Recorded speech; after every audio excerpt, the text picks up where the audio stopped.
네, 안녕하십니까. 고생들이 너무나 많으십니다. 피로 쪽에 이제 피로 수명의 예측 이래 가지고요. 이렇게 해서 균열은 처음부터 존재하는 것으로 균열 성장의 근간 매니지먼트입니다. 조금 균열됐다 그래서 아주 작은 균열인데 큰 덩치의 터빈 로타라든가 큰 물건을 바꿀 수는 없잖아요. 조금 약간 금이 갔다 그래서 어느 정도 균열이 진전되면 파괴될 위험이 있을 때 그 전에 이제 이걸 파단 이제 폐기시켜야 되는데, 그래서 균열이 있다고 생각하고 이제 우리 관리해야 된다 그런 개념이지 않습니까? 그래서 보시면 처음부터 어느 정도 크게 균열이 있다고 가정하고요. 이게 이제 균열의 성장 수명을 예측하는 거. 예측을 해서 이제 어느 정도 균열이 위험에 도달하기 전에 교체하면 되니까요. 균열 발생까지 수명을 예측하고, 예생국수 표준 시험편에 의한 데이터죠. 예생국순이고요. 여기 넘어가서 균열에 대해서 예측해서 정기 검사를 설정. 그러니까 주기적으로 이제 균열이 어떻게 성장되는지를 검사하자는 거죠. 그래서 안전을 확인하면 재사용하고, 안전이 확인 안 되면 폐기시키고, 이런 개념이 되겠습니다. 그래서 그림 A 보시 A는 처음부터 균열 존재하고 가정하고요. 균열 성장 속도의 근급하기까지 사이클 수를 계산하는 거죠. 그 다음에 작용 능력을 대략 파악하는 게 필수입니다. 특히 용접 대형 부재 등에서 자주 이용되고 있고요. 용접부, 작은 결함이 발생 용이합니다. 균열 발생 용이하고 결함 제거에도 어디든가 산종 가능성이 있다고 보는 거죠. 우리가 다 찾아볼 수는 없으니까. A. 가정 균열의 크기. 보통의 비화 검사에 발견되지는 최소의 크기를 말하고요. 그러나 가정한 균열은 없을 수도 있으므로 C의 예상에 근거해서 D와 같이 전기 검사 수행해야 된다는 거. 문제가 없으면 지속적으로 사용하고요. 용접 부등이 없고 균열을 가정할 정도의 결함이 없는 부재는 B와 같이 SN 곡선 가지고 수명을 고려하고요. 균열 발생 수명은 뭐냐면 표준 수용 10편으로 구한 SN 곡선으로 측정하는 수명이고요. 표준 10편의 크기는 10mm 정도 되고 여기에 수미리 미균질 발생이 파단된다 이렇게 보는 거죠. 실제로는 필요 수명이 오차가 있다는 거죠. 그래서 평균 파단 수명의 계산된 수명의 2분의 1일 때, 절반 있을 때는 수명의 종료라. 그래서 폐기시킨다는 거죠. 수명 종료 의미는 뭐냐? 비파겸수로 발견한 한계 크기의 균열 발생되었다고 가정했을 때. 이런 식으로 우리가 어떤 필요 수명을 유치하고 관리한다. 이제 그런 내용이 되겠습니다. 지금 비파 검사가 나오는데, 비파 검사 종류가 이제 아시는 바와 같이 이제 침투 탐상, 자분 탐상, 초음파 탐상, 와류 탐상, 방사선 투과 이렇게 있는데, 설명 보시면 표면에 염색을 분모하고 연상질 분모에서 손상이 침입된 액에 도출되는 것을 관찰하는 게 침투 탐상이죠.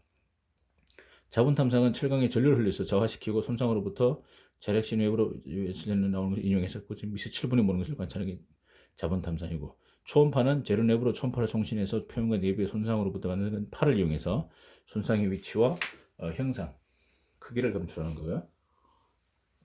와류는 표면 근처에 실전 코일이 만드는 와전류를 측정하고 전류의 크기와 유상의 차이로부터 재료의 이상과 손상을 점출한다 이렇게 되어 있고요.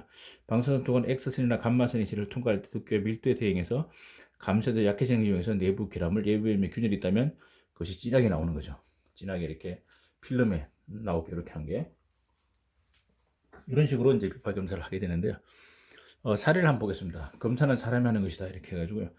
검출 확률이 있고 그다음에 균열 길이가 있는데, 균열 길이 폭이 2로 보고요. 밀리미터인데 피로 균열이 비파학계 검사로 발견될 확률로 되어 있습니다. 보시면 초음파 검사가 제일 확률이 높고 그다음에 와전류, 그다음에 침투 검사 이렇게 되어 있는데, 그림은 이제 스페이스 셔틀 아시죠? 나사에서 하는 스페이스 알루미늄 합금 재료를 하나 이상의 균열을 가진 수백 개의 시편을 가지고 한번 검사를 해본 겁니다. 해봤더니 이것을 모르는 검사원이 여러 가지 방법으로 검사한 결과 균열의 발견 확률이 직경 2mm 이상일 때, 균열이 직경 2mm 이상일 때 겨우 7, 90% 정도 되더라는 거죠. 마이크로다리는 뭐 발견이 잘 안 되고요. 당연히 2mm 이상일 때. X선에 대한 데이터는 훨씬 정도가 나쁘기 때문에 여기서는 기록 안 했다는 X선은 빼고요. 요 세 가지만 했습니다. 자, 중요한 장치 등 비파 검사 시 두 사람이 검사원이 개별로 중복하여 검사하는 게 필수다. 균열의 검출 확률을 85%라면 검출 누락률이 15%라고 가정하고요. 만약 두 사람이 서로 연락하지 않고 검사했을 때 동일 균열을 두 사람이 누락할 확률은 2%라는 거죠. 2%. 0.15 곱하기 0.1은 0.0이니까 따라서 검출 확률 98%다. 그래서 검사는 별개로 두 사람이 이상으로 수행하는, 이렇게 또 하나의 그 내용을 적어 놓은 게 있는데요. 자, 그럼 결국은 뭐냐면 2mm 정도 파악하는데도 90%밖에 안 되는 게 많아봐야. 그래서 우리가 100%다 비파 검사로 발견하기 힘들지만 어떤 이렇게 여러 사람이 두 사람이 함으로써 이렇게 또 확률을 줄일 수 있다는 개념. 그다음에 이 비파 검사로 100%다 찾을 수 없다는 개념. 항상 그런 것을 항상 염두에 두고 이제 작업을 해야 된다. 이제 그렇게 보면 될 것 같습니다. 자, 균열 성장의 추경 예측 보시면 이 부재에 응적 방향이 있고요. 내부 균열, 표면 균열이 있는데 2mm 균열이 가장 결국 A는 1mm가 되고요. 2A니까 1mm. 재료 표면에 있어서 비파겸 설계되는 것이 가능한 거의 최소의 크기다. 이게 빅파이 검사로 발견할 수 있는 1mm 정도가 최소 크기다.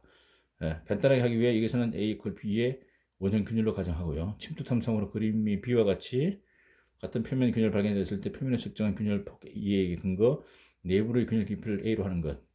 균열을 대략적으로 예측한 게 안전책이다. 이렇게 이제 수명 예측하고 있는데 보시면 균열 성장 속도 이제 전에 한번 사이클마다의 성장이고 그다음에 계구 폭이 나와 있는데 균열 성장 속도는 균열 계구에 대한 K 값의 변동폭 K0의 결정 위 그래프고요. 횡축이 균열 계구 폭이고 횡축, 종축이 사이클마다의 균열 성장 속도입니다. n분의 a입니다. 횟수분의 크기죠. 경사의 직선부가 그림 중에 곡선의 한 식이 이제 이렇게 직선이 나오고요.